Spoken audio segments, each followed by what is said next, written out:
Welcome to the Ascension Path with Twin Essence. I'm Lacey. And I'm Marley, and we're your Starseed Lightworker and Psychic Medium hosts. We're identical twins with spiritual abilities and Starseed missions on Earth. On the Ascension Path, we discuss what it's like to be identical twins serving in a spiritual capacity and provide insights into our work as Starseeds. We create a sacred space to receive channeled messages, intuitive teachings, and expansive conversations that elevate your frequency and support your evolution. Join us to learn about navigating the path to ascension and becoming the most authentic, aligned version of you. Take what resonates and leave the rest. Listen close, everybody. If you listen closely, you might hear some distant bass music playing because we are talking about the Zeta Reticuli today. Dun dun dun! Also known as the Greys, as some of you might know them as. And the Zetas are 100% the cliche that you think they are. No. Cliche maybe in looks that you think they are. But the Zetas they come from the Reticulum constellation. And there's multiple stars in this constellation. They get their name from the Zeta Reticuli 1 and 2 stars. Now, when we talk about the Zetas, or the Greys, you hear us use these phrases interchangeably, of course. There are many different subspecies of Zetas. Zetas really get this reputation as being the ultimate stereotypical gray alien that you see everywhere. Before there were the little green-eyed guys, there was the Zeta Reticuli, and the Zetas have always been around. They are, seriously, they are the cliche when you talk about what they could physically look like, being that they're gray, they have the large heads, they have the large eyes, they appear humanoid, they are short, I think 3 to 4 feet tall typically when you think about them.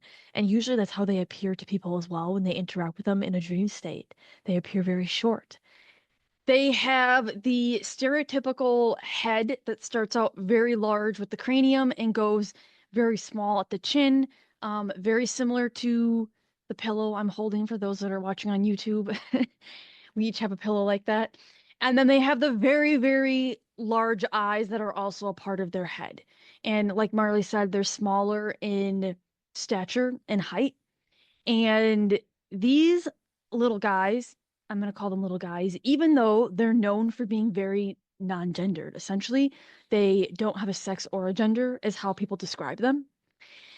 But these little guys, for the sake of this episode, are known for their ambivalence. They are so neutral. I hesitate to use the word neutral. I don't want it to come across like we're talking about polarity quite yet. But what I mean is, it's like Lacey said, ambivalence. It is Indifferent. Yes, it's indifference almost. And it's not said, and when we say that, we're not saying it in a positive or negative way. It's simply that they just are. They just be, and they just are. I can say at the time that we are filming and recording this podcast episode, we do not interact with a ton of Zeta starseeds, actually. Yes. It's pretty rare we encounter Zeta starseeds. And that's not to mean that there are not Zeta starseeds out there. There certainly are Zeta starseeds out there on Earth right now. But maybe it has to do with their ambivalence. Maybe it's because they're not caring to explore, or maybe they feel confident already in that identity. They just are. They just exist. And I don't feel they get stuck in a trap of being too positive or being too negative. Honestly, they feel very much just right in the middle of existence.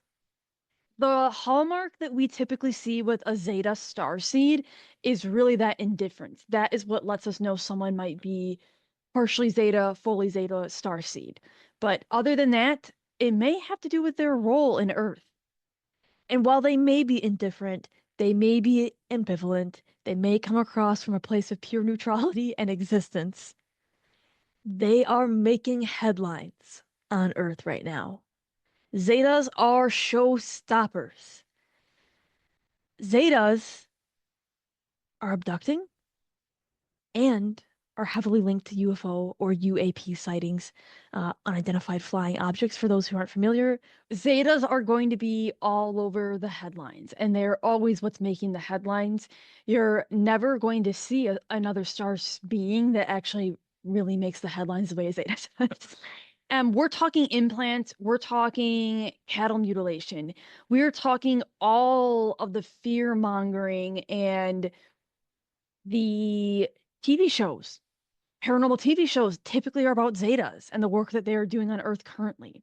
And a lot of times it's because the individuals that have abduction or UFO sighting experiences, those profound experiences they have are often with Zeta Reticuli or the Greys. This is something that the Zetas are really known for, and it creates a lot of fear in the 3D and humanity on Earth right now because they do feel like when these sightings or when these abductions happen, it feels invasive and it feels unwanted. It feels like they didn't sign up for this, they didn't ask for this, and they didn't want it. But that doesn't always mean that the Zetas were coming from a negative place. Of course, Zetas are well known as the classic alien abductors on Earth, and many of the humans that are reporting these experiences with extraterrestrials or these abduction experiences are from the Zeta Reticuli. I don't think we can say for certain that we're like, yep, they're 100% doing all of it. As we said in the beginning, there are many subgroups. Everybody has their own reasoning and purpose behind the abductions. The biggest thing about the abductions is even though they are very fear-inducing and they come through from humans who are incredibly traumatized from the experience, and that's just what they have after this experience, it's not done out of harm. It's done in a very benign way, and it's actually done for a very distinct purpose for their actual species. And it's exactly why, these abductions happening and these experiences happening, that is why Lacey and I say it's a cliche. It's a stereotype. Really, what we mean by that is it's mainstream. It's more mainstream maybe than other star beings in terms of the physicality and what people experience and see. Even when Lacey talked about like the stereotypical like green alien versus the grays being the gray version, it's like Bob right here. Like Bob is a subspecies likely of the Zetas. Or physically he looks like a subspecies of the Zetas. And Bob is the little dude in the planter, the spaceship planter that sits between us for those that are listening. YouTube gets it, but Spotify and Apple doesn't. And you know what? Bob is the most ambivalent being that could ever sit on this desk with Lacey and I when we talk about this stuff. So it makes sense that we had to pull in a Zeta. We had to bring in that Zeta element. Even our pillows, right? Had to bring in the Zeta element there. The colors, of course, of our pillows that, if you are watching on YouTube or you're listening, are indicative of the Lyran and Sirian origins that we have. But it does create this sense of fear, right? Because people weren't expecting it or it feels invasive maybe. And it really is. Lacey and I always talk about like our favorite, I guess, quote, alien-based scary movie, even though we don't typically use the phrase alien, is Signs. And that is like that collective fear in that movie that you see happening and that story playing out and even the physical depictions, that very much is indicative of the experiences many humans have with the Zetas, creating that sense of fear that really is not necessary. They aren't necessarily coming from a negative place in what they're doing, but it is part of what they do and how they interact with Earth. Those abductions are happening for a reason. The implants they might put within people that they are coming into contact with, the UFO sightings that they're allowing people to experience. It all has to do with their role in genetic engineering, really. So you've seen cattle mutilation, you've seen the stories where people are abducted, you've also seen the stories where people report having anomalies and things show up in x-rays or scans that have been implanted in them. This is all the work of the Zetas, and it's about genetic engineering. They are collecting samples of human species, different humans on Earth, to further develop their race. So Zetas haven't always had it easy. There are some channels who will provide information on how the Zetas came to be, and they will discuss this race who essentially went underground while a planet was destroyed and there was radiation. It's what caused their skin to change, their eyes to change, their heads to change, and they ultimately stagnated in their race. Zeta stagnated in creating and reproducing essentially and evolving as a star being race. So now they're here on Earth, not as part of Earth's inception, as we've talked about in previous episodes, but playing a very distinct role in Earth's current ascension process. So, not part of the beginning, but they're here now to one, understand the human genetics and understand a couple different traits that humans have. Anything from emotional feelings, because they are very benign and ambivalent, they don't have emotions the way humans do, to understanding external stimuli. So, how humans react to the external world, because they don't have that same reaction built into their genetics. So, they are here taking samples from humans and trying to ultimately use those genetic samplings to further evolve their genes and genetics to evolve their race. Sounds pretty complex and wild, doesn't it? Now, Zetas, while they are trying to evolve their race, you might be wondering, why are they fiddling around with their dimensionality? Why do they want to be in a third density? But as you can guess, if they are partaking in abductions and they are appearing through UFO sightings and implanting things and genetically engineering and testing and researching on Earth and mutilating cattle, whatever the phrase you want to use, they are coming down to a third density. And part of that is because it is speculated that they are creating or trying to create a 3D race for themselves that continues to create even after they maybe move dimensions, even if they move beyond the third dimension, also known as reproduction, leaving seeds behind that will reproduce long after they've moved out of third density. And in doing this, it would mean that they're purposefully not moving to a fifth density. They're purposely choosing, right, now to research and come down to Earth and figure out how to create this race that can continue to create beyond. Maybe then they'll move on to a higher density. But we know it's ultimately helping with Earth's ascension because fear is a big part of what is associated with them. We know that they only are existing within that third density because they are the most commonly reported and cited star being of all the star beings out there. They are disclosure. Like, you think about disclosure, you think about the Greys. Yes, but they have a distinct purpose with this genetic engineering, like we talked about, and it does play a bigger role in Earth's ascension.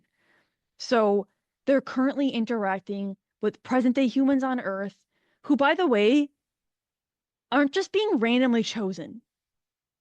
I think we need to talk about that for a minute because there's a lot of fear and trauma surrounding the abductions or the implants and the samplings.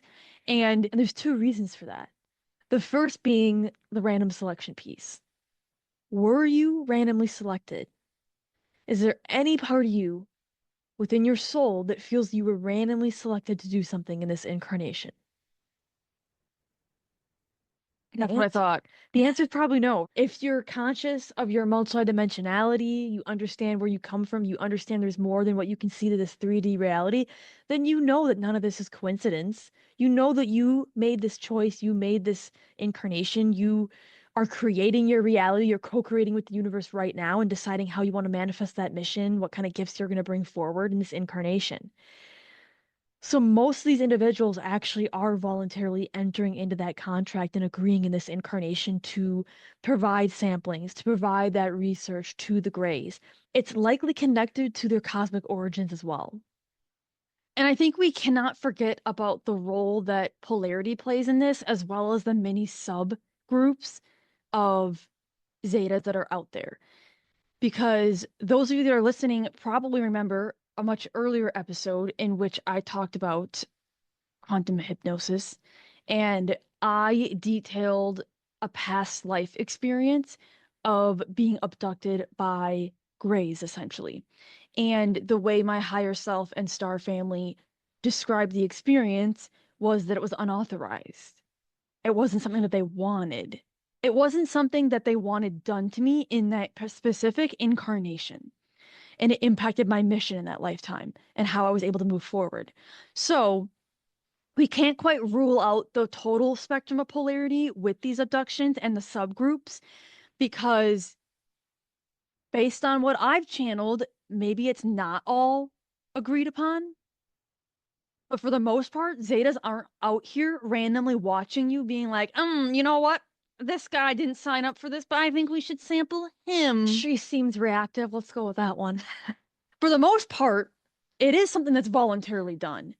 So they're not all running rogue out here doing whatever they want, but there are subgroups who do whatever they want in the past. We know that, right? We've channeled that. It's a good disclaimer to put out there. Exactly what Lacey said. It's not that everybody's voluntarily entering into it.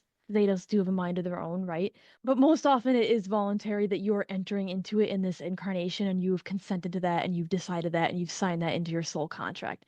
There are, of course, instances where we see Zetas and curiosity gets the better of them and they say, I want to know what's going on with that one. And other star beings are like, why did you do this? Well, why did you interfere? Like in Lacey's case. The other thing is, I said there's two reasons behind the abductions and the role in Earth right now. And that second reason, I think, heavily relates to fear. When we talk about signs, when we talk about the collective fear that is created around seeing the Greys, experiencing the Greys, it being this negative experience, it being invasive, it being something that you didn't want and didn't consent to, fear is heavily used as a mechanism in this research and in these sightings and abductions and these experiences that humans are having on Earth.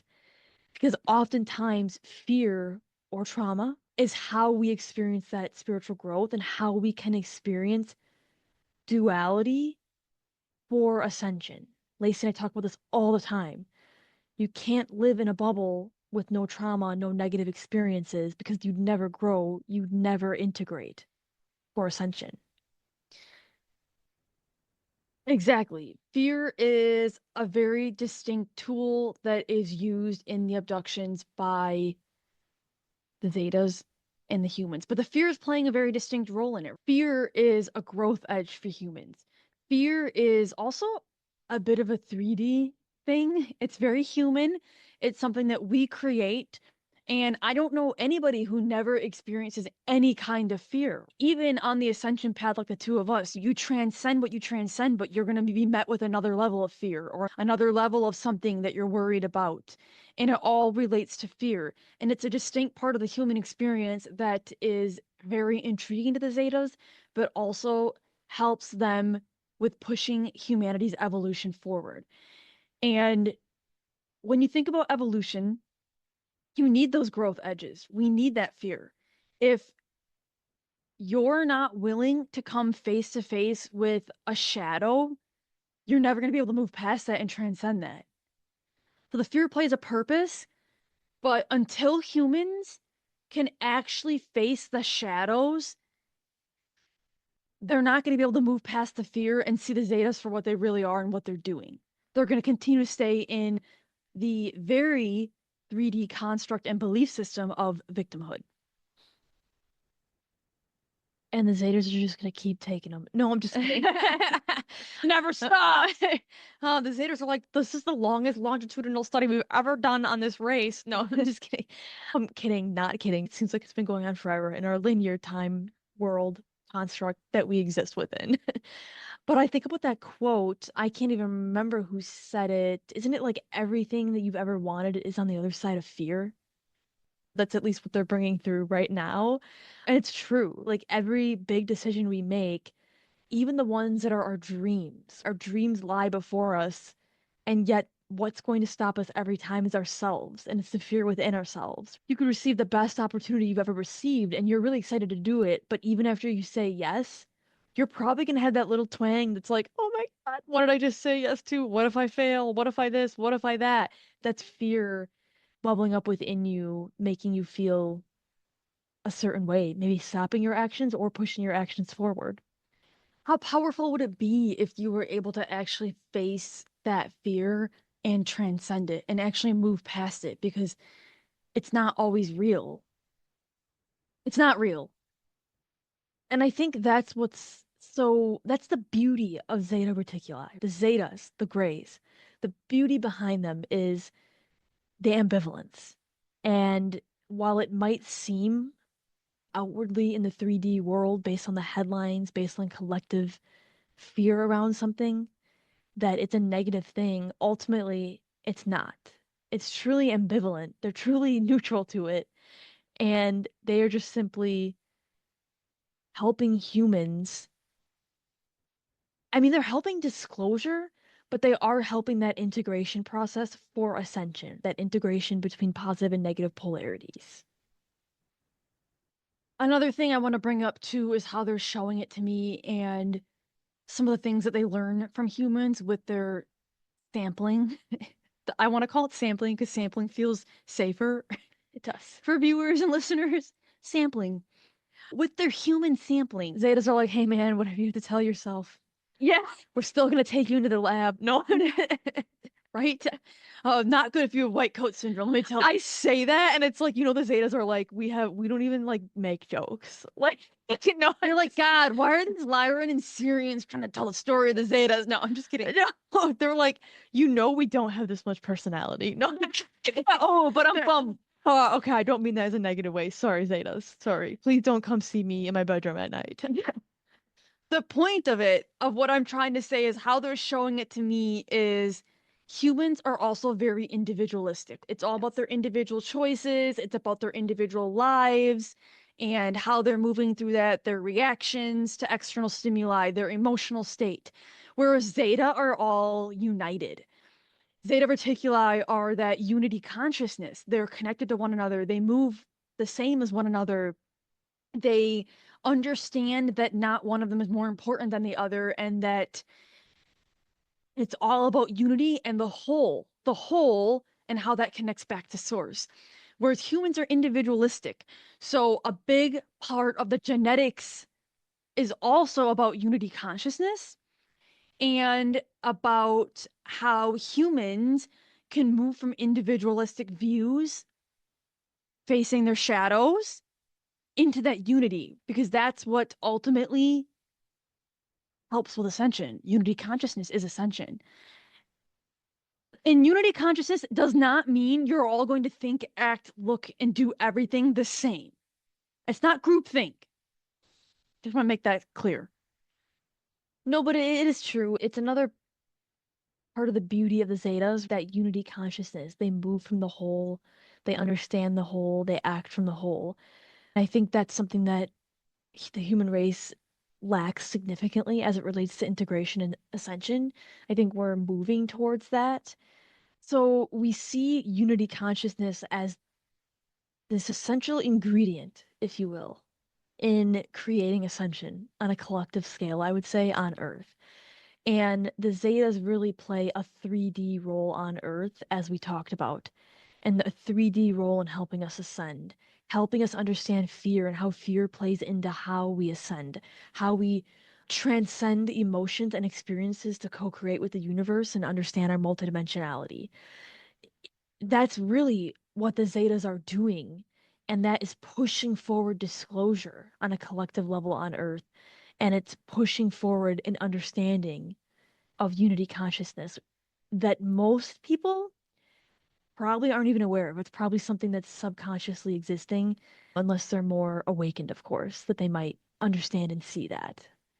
If you can't even comprehend your interconnectedness with other people, animals, things on Earth, then you're very, very far from the interconnectedness of unity consciousness.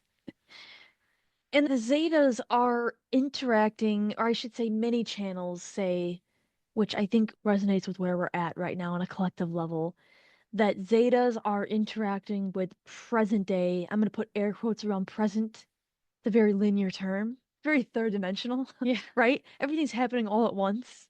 Time isn't real. Not linear. But present day Earth is what they're interacting with right now, interacting with on a 3D level. Many channels say that this is because Earth is at the brink of destruction and transformation, which I think we see on a collective level. A lot of the stuff we're seeing as it relates to disclosure and ascension, states of emergency, war. Literally, this is so third dimensional, but weather changes. We see political changes happening, changing entire countries and groups of people and their thought processes. That does seem to resonate with why the Zetas are upping it, why disclosure is moving forward, why ascension is ramping up in pace, maybe with this evolutionary process we're experiencing. Even though, again, everything's happening all at once. Present day, air quotations.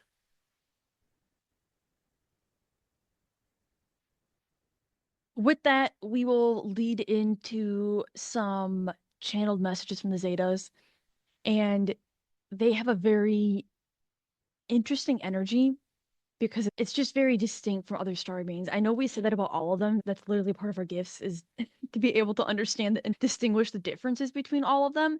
But Zetas are very distant. They're not as just super strange, right? Because you're like, what? You're telling me they're third dimensional. They have a third dimensional purpose. They're on Earth all the time. They are the closest genetic makeup to humans. And doing these experiments and serving as genetic engineers, but they're not as easily accessible. And actually, it's the 3D part that makes them harder to access for the two of us vibrationally. And they just said, the thing that just said in my head, it was like from a galaxy far, far away. So when I bring this through, it's actually another message regarding fear. And it's how they're going to offer up some advice to listeners and viewers and Zeta Starseeds themselves.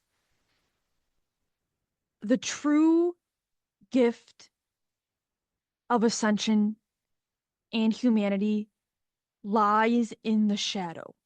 And if you are able to pause and take a minute to actually understand where your fear is coming from and what it's tied to, then you will be able to transcend that and move forward beyond that. We create our realities. So if you're calling in a reality where a certain outcome is happening, or you have a fear of a certain outcome, that's the reality that you're calling in. That's the timeline you're on. And as humans, we sometimes try to project this fear onto other people, but it's not always our place. It's not, we say it's a warning, we say it's because we care about someone, but it's really just us projecting our own fear and the reality that we've created onto other people. Fear is an individual experience, but we see it being used collectively in a 3D sense too. So, completely unrelated, but one of the things they are talking about right now is another piece of understanding and explanation. So, we talked about unity consciousness and their ability to be connected to the whole, their ability to understand how we move as a collective versus an individual that we see as humans on Earth right now. And one of the messages coming through related to this that they pointed out to me is Lacey and I are part of some larger starseed forums, I'll call it, where there's many different types of starseeds in these groups. We're talking about, thousands of starseeds. And oftentimes in these groups, Lacey and I see what I will say maybe we consider odd posts from like Zeta starseeds. I say odd only because sometimes the questions they're asking or the things they're asking about, maybe we can't relate on the same level. But just seems very off the wall at times. And we're like, what was that about? But they're bringing this forward to me, showing me that this is a theme you're seeing across Zeta starseeds on Earth in these forums. You see these, what you would consider odd or off the wall questions or different thought processes, whatever it may be. And that's just a testament to how connected they all are and how even though they may be all asking individual questions, it seems that they're always still connected in some way, representing that unity consciousness. And then the other piece to this is conspiracy theories. They're bringing up What are you laughing because you're like, this doesn't surprise me? Yeah. It's like they're bringing up conspiracy theorists, and so many Zeta starseeds essentially fall into this category of conspiracy as it relates to the 3D. And Lacey and I always, as Lyran and Sirians, we get very frustrated at times with conspiracies. Not that we don't believe them, but because oftentimes we feel that people approach conspiracies from a lack of groundedness and from a place that doesn't always help the audience receive maybe as well as it could.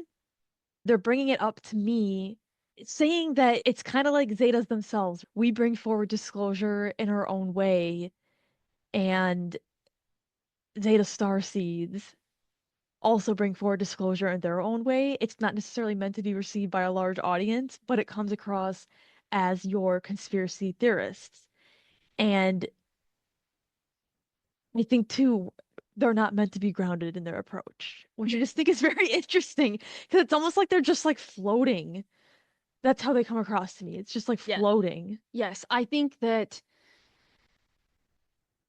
there are Zeta messengers that are meant to carry messages far and wide, and then there are messengers that aren't meant to take it as mainstream.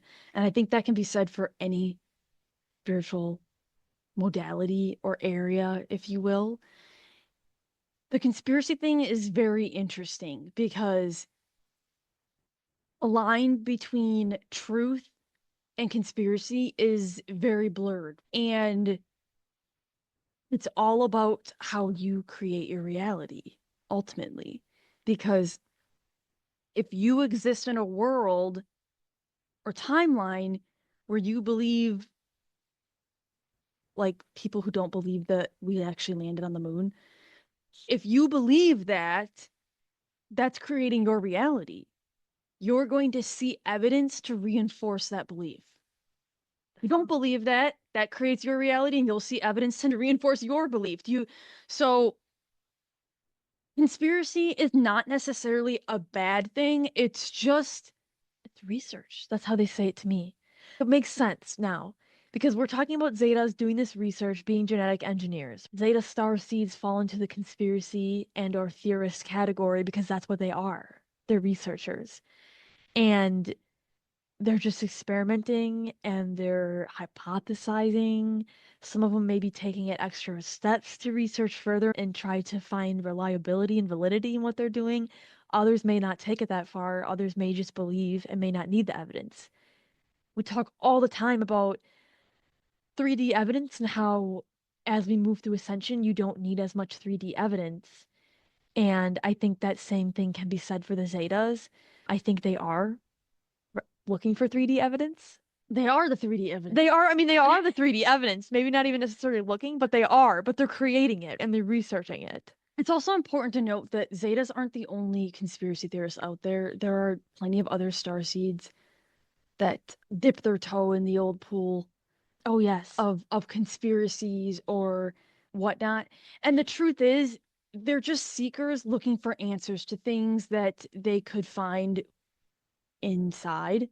Zetas are just more closely connected to conspiracy just by nature of them being so third dimensional and so involved in disclosure on Earth. Like naturally they're going to be linked to conspiracy, but it just makes a lot more sense to me understanding them, that message coming through. Weird as it sounds, it's like you said, when you said they're third dimensional, it feels like, yeah, we're not grounded in our approach. But with that, they are very, very honored to be serving in this particular role for Earth's Ascension and to help humans understand their fear, and in some ways, those that are awake enough master their fears and ascend, as well as helping with disclosure. Existing as the 3D evidence that some people think they need to believe in life outside of Earth and beyond this galaxy or dimension.